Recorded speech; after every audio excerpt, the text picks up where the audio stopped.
बऱ्याच वेळा एखादं नातं खूप छान चालू असतं. ते नातं मित्रांचं असू शकतं, कुटुंबातलं असू शकतं, नातेवाईकांमधलं, जोडीदारांमधलं किंवा अगदी सहकाऱ्यांमधलंही असू शकतं. विश्वास असतो, जिव्हाळा असतो, एकमेकांची काळजी असते.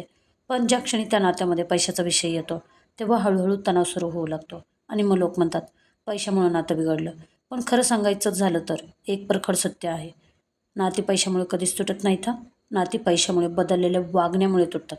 सायकोलॉजिकल दृष्टिकोनातून पाहिलं तर पैसा फक्त एक साधन आहे, एक माध्यम आहे.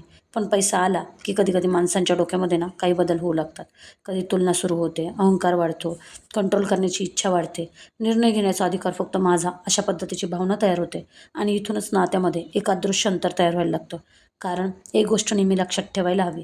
नातं तेव्हाच कमकुवत होतं जेव्हा पैशाला माणसापेक्षा जास्त महत्त्व दिलं जातं आणि म्हणूनच नातं कोणतंही असू द्यात. पैसा तुमच्या ह्याच्यामध्ये त्या नात्यामध्ये आला आणि तुम्हाला ते नातं टिकून राहावं असं जर वाटत असेल, तर काही गोष्टी जाणीवपूर्वक पाळायला लागतील. पैशाबद्दल स्पष्ट आणि प्रामाणिकपणे संवाद बस साधा. न बोललेले आर्थिक प्रश्नच ना बरेच वेळा गैरसमज वाढवतात. निर्णय एकतर्फी घेऊ नका. नातं असलं की निर्णयही शक्यतो एकत्र घेतले पाहिजेत. कोणालाही गृहीत पकडणं हे बरोबर नाही. पैशामुळे मी मोठा असं दाखवू नका. जास्त पैसे असणं किंवा दुसऱ्याला पैसे देणं म्हणजे त्या नात्यामध्ये जास्त अधिकार मिळवणं अशा पद्धतीने होत नाही.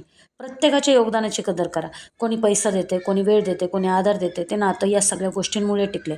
त्यामुळे लक्षात ठेवा, पैसा नातं खराब कधीच करत नाही. पैशामुळे बदललेली माणसांची वागणूक नातं खराब करते आणि जेव्हा माणसं पैशापेक्षा नात्याला जास्त महत्त्व देतात ना, तेव्हा नातंही टिकतं आणि पैसासुद्धा टिकतो. आता एक प्रामाणिक प्रश्न. तुमच्या अनुभवात नातं बिघडण्याच्या पाठीमागचं खरं कारण काय? पैसा की पैशानंतर बदललेली माणसाची वागणूक? कमेंटमध्ये नक्की सांगा.